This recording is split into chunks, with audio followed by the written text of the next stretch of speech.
big, tough, powerful.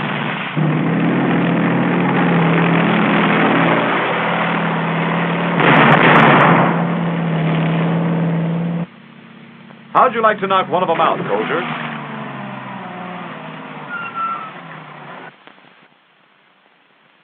It's not hard to do if you've got the right weapon for the job and a team that knows how to use it. Let's look at this new weapon, generally called the bazooka, which plays the song of death to the enemy.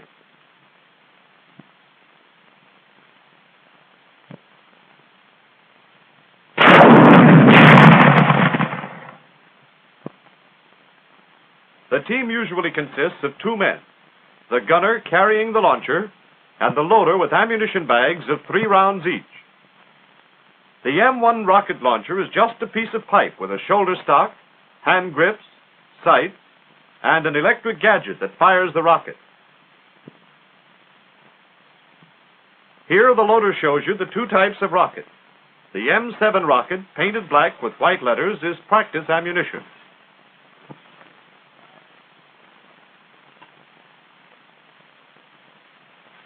And the M6 painted OD with yellow lettering is loaded with high explosive.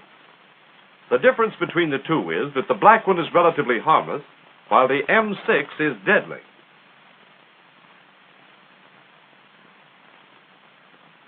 It's simple enough.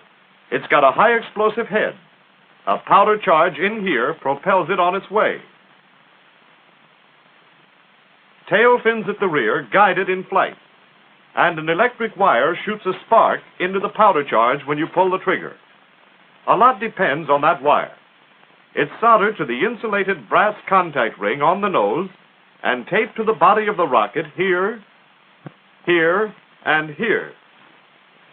This wire then passes through the nozzle at the back of the powder tube into the igniter. The other electrical contact is made at the unpainted notch of one of the fins. That's all there is to it. But a lot depends on that wire, and you'd better check it carefully. If it's broken or its contacts are loose, your rocket's a dud. A safety pin passes through the striker mechanism and around the body of the rocket.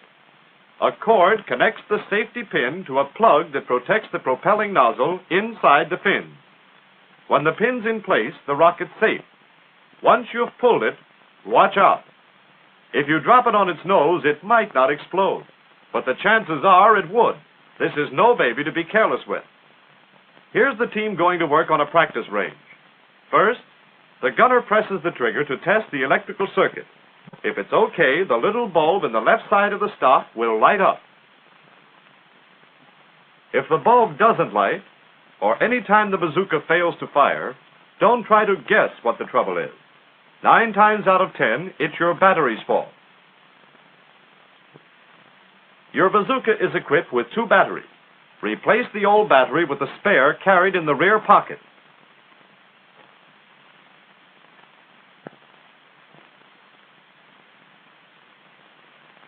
If the launcher still won't fire, check your trigger mechanism.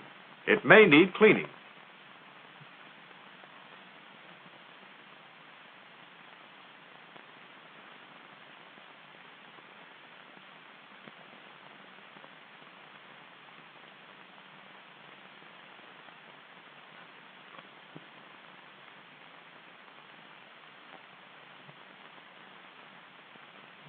When the bulb lights, the launcher's ready, and the gunner takes his firing position.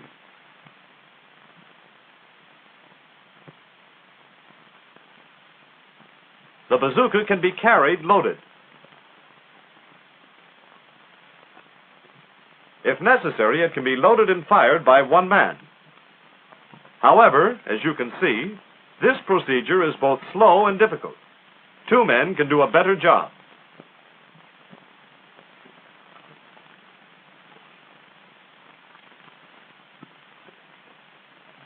There's a terrific backblast of flame when the rocket's fired.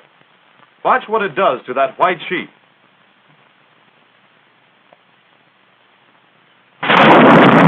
Get the idea? Rule number 1, keep away from the rear of the launcher.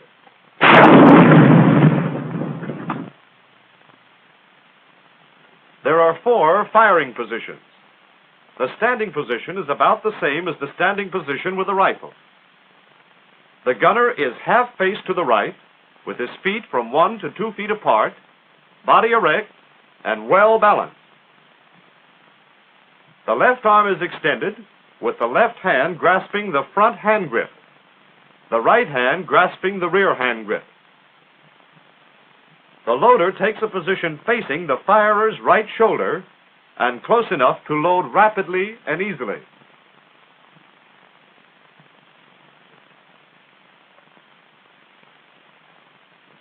In this position, you traverse by moving the body from the ankles up. While the gunner is tracking, the loader must keep away from the rear of the launcher. Other firing positions are prone, sitting, and kneeling. In the prone position, the spine is straight, the legs close together. The body must be kept at an angle of not less than 45 degrees to the line of aim. If it isn't, you're likely to get a hot foot or something worse from the backblast.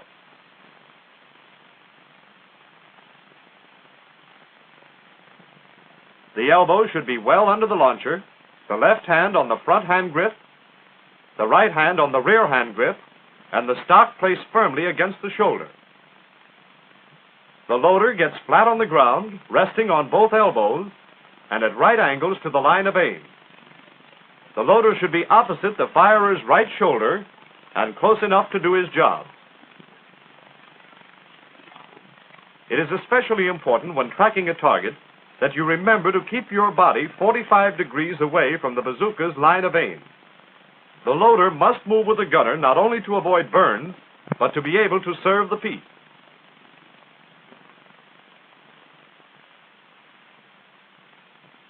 In the sitting position, the gunner faces half right from the target with his legs crossed.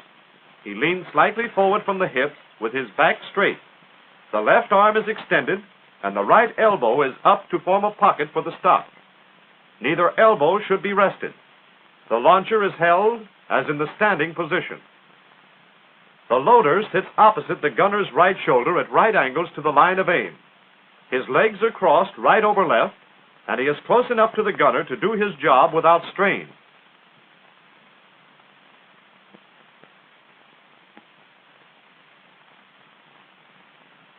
The firer can traverse about 90 degrees without changing his position.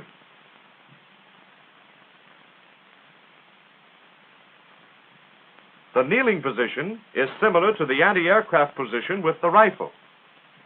The firer kneels on his right knee with the buttocks well up and away from the right heel. The left foot is pointed at right angles to and opposite the right knee. The lower part of the left leg is perpendicular. The body is held erect. The loader kneels with one or both knees on the ground and faces the gunner's right shoulder.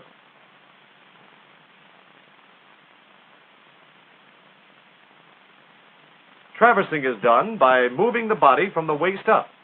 With very little practice, you should be able to traverse 180 degrees. While tracking, the loader moves with the firer.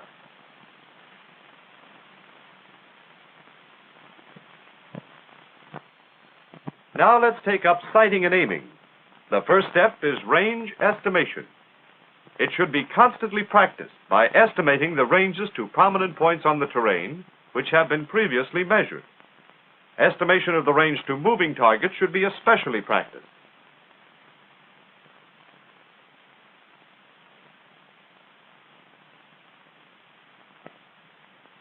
At short ranges, the rocket is very accurate. The most effective ranges are from 1 to 200 yards or less. Due to the high trajectory, it is difficult to make hits at ranges over 300 yards.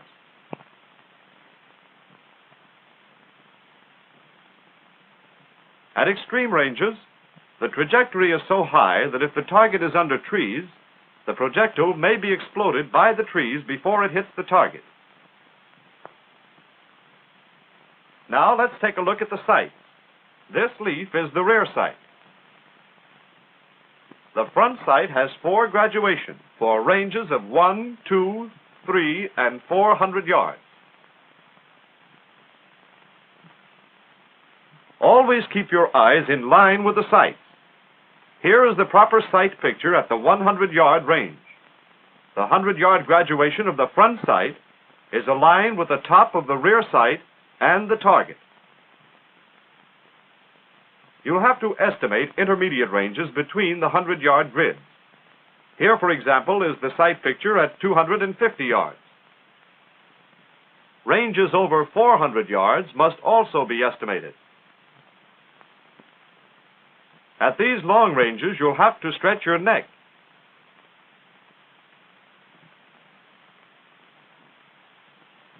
At short ranges, hold low, on the bottom of the target. Your usual tendency will be to overshoot, so hold her down. Watch this. The shot was low, but the rocket ricocheted and let go when it hit something solid. At moving targets, estimation of range and leads are Siamese twins. You can't separate them. In order to hit a moving target, you have to aim ahead of it, at the spot where the target will be when your rocket gets there. To do this, you must lead the target. 1 lead equals the length of a tank. In your training, you will be taught the exact leads to use to hit a moving target at various ranges and speeds. You should remember these leads. But if you forget, here's a simple method of getting the same result. First, estimate your lead. Fire a rocket using that lead and watch where it goes. Then use the distance between the target and the spot where the rocket went as your correction. For example, if you underestimate the speed of the target, you'll hit behind it. So use the length of your miss as your correction and add it to your estimated lead. This gives you your corrected lead. It's a simple method. It makes no difference if your first rocket is in front of the target or behind. You still take the distance between the target and the spot where the rocket went as the correction. Add the correction if the shot went behind the tank.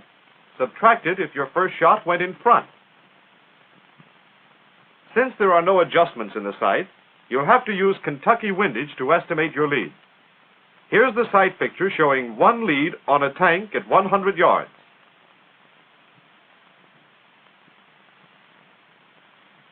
All sighting should be done with both eyes open.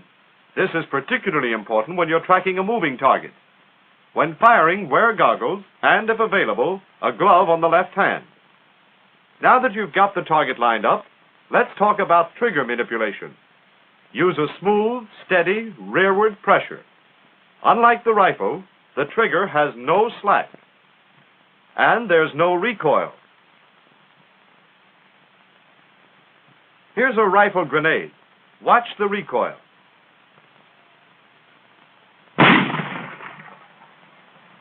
When the rocket fires, the launcher doesn't jump back.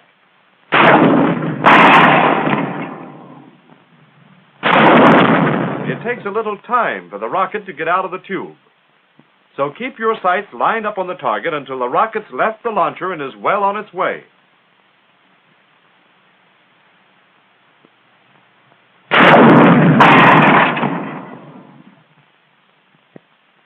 When you're firing the rocket from foxholes or trenches, be sure the back end of the launcher is above the ground so the flash won't be deflected by the rear wall. That means you'll have to jump up, shoot, and duck.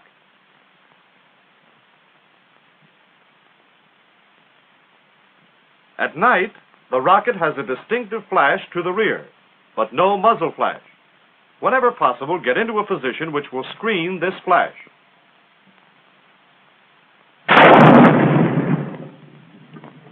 The same team is firing here, but they're properly screened and you can't spot them.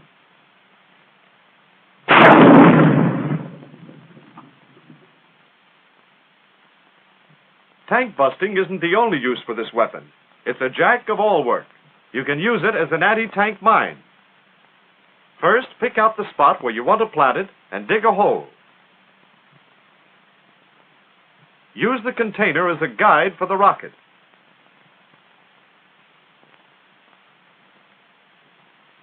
punch a hole through the bottom.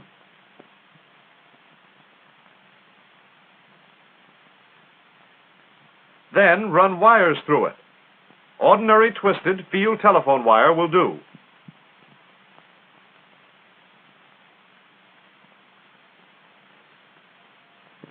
Attach one wire to the wire leading to the brass contact ring on the nose.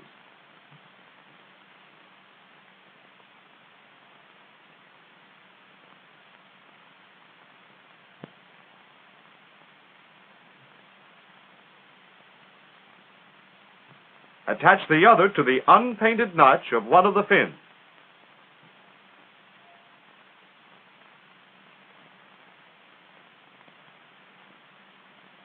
Then remove the safety pin and plug.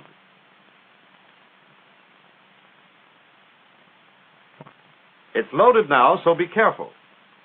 Slide the rocket back in the container with the nose pointing out. Keep the contacts from fouling and place the carton in the hole.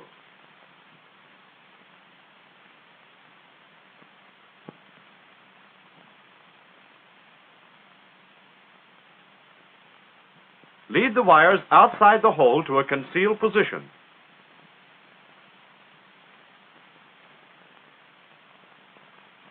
Pack dirt around the carton.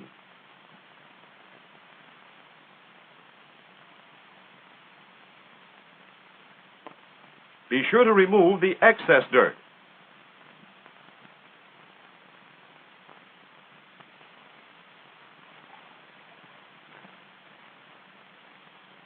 The next step is camouflage. You can cover traces of your work with a branch, like this.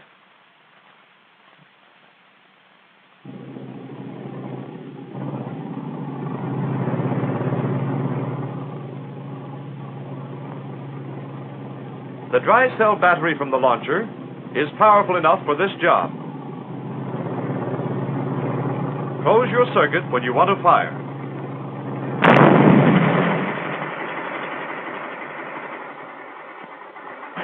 And the tank will never know what hit it. Here's another trick. Bury the rocket horizontally in the side of a cut or bank like this.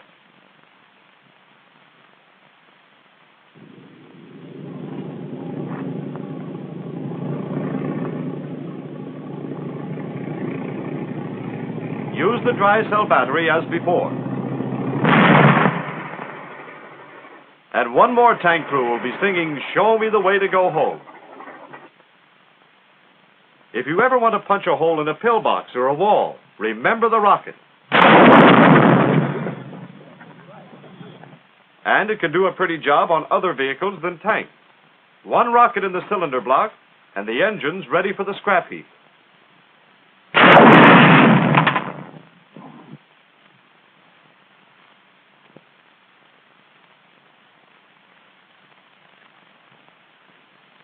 Now that you know how to operate this new and deadly piece of ordnance, and have been properly introduced to the bazooka and the 3 pounds of concentrated death and destruction which it will direct, let's see exactly what happens when you hit a tank. That target is a piece of heavy steel plate. You won't find many tanks with heavier protection, and even the biggest tanks have thinner armor in many places.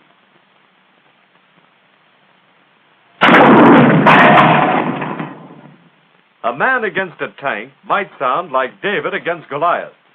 But just as sure as David's stone killed the giant, you can blast a tank with one of these rockets, and here's the proof. A hole an inch in diameter, blown through the steel plate. And now take a look at this. These silhouette targets were placed 4 feet behind the steel plate. Every one of these holes was made by a flying fragment of red-hot steel. And there are more than 200 of them. This is what happens to a tank crew when a rocket hits. This M6 rocket is tough on tanks if you know how to use it.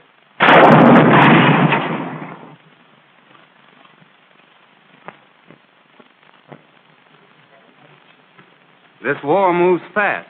The Germans and Italians found that out in Africa.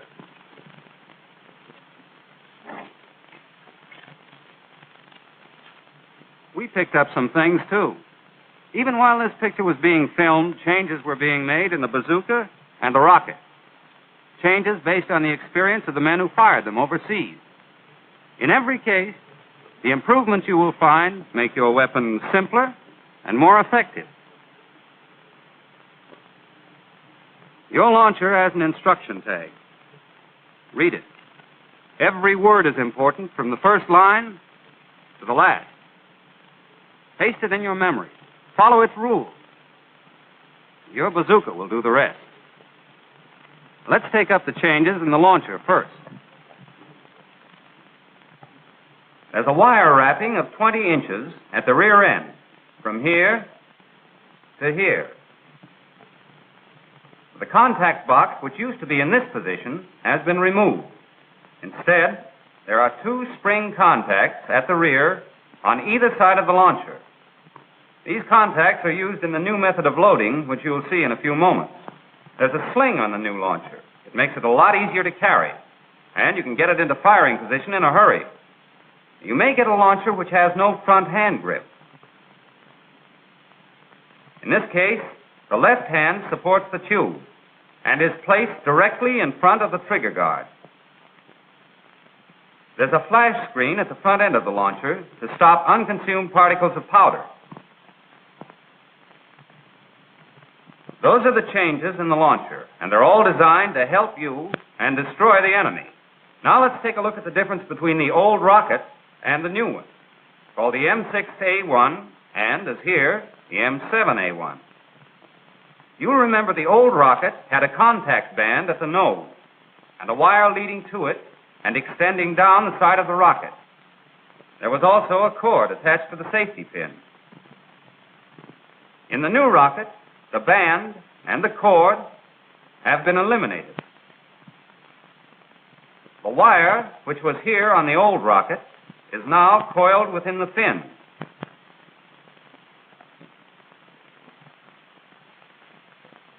Here's the new rocket, and you can see how much simpler it is. Now let's see the new method of loading.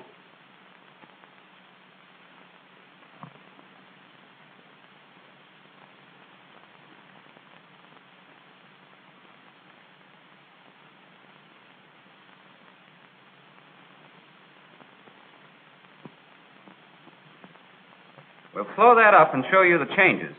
As before, the loader stands to the right, facing the gunner. The gunner taps the loader and says load. The loader repeats load, and holding the rocket with his left hand, palm up, presses down the tail latch and pushes only the head of the rocket into the launcher.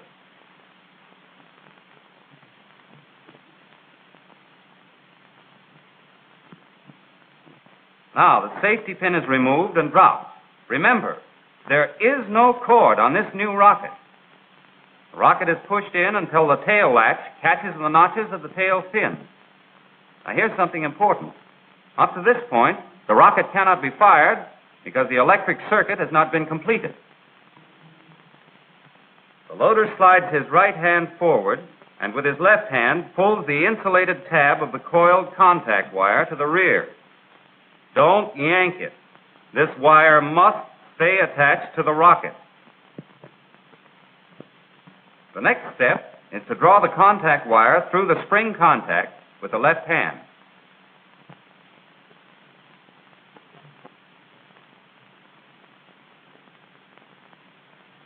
There are two of these contacts.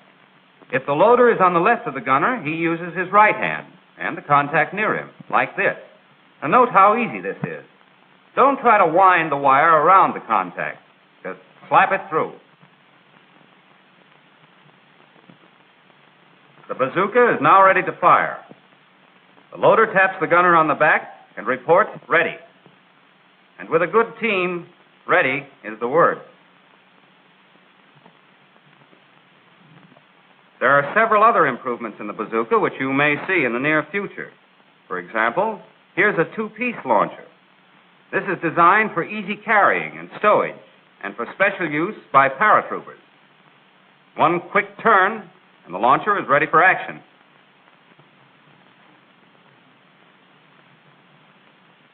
Next, there's a new electrical firing mechanism. This eliminates any battery difficulties. trigger manipulation is the same as before. Then there's the new optical sight, which gives the gunner a greater field of vision and thus makes it easier for him to lead the target. When not in use, it's folded back against the launcher. And finally, there's the two-position metal stock. The small groove is used in the prone position and the large one for all other positions. With this stock, the launcher barrel is raised above the line of sight, allowing greater visibility.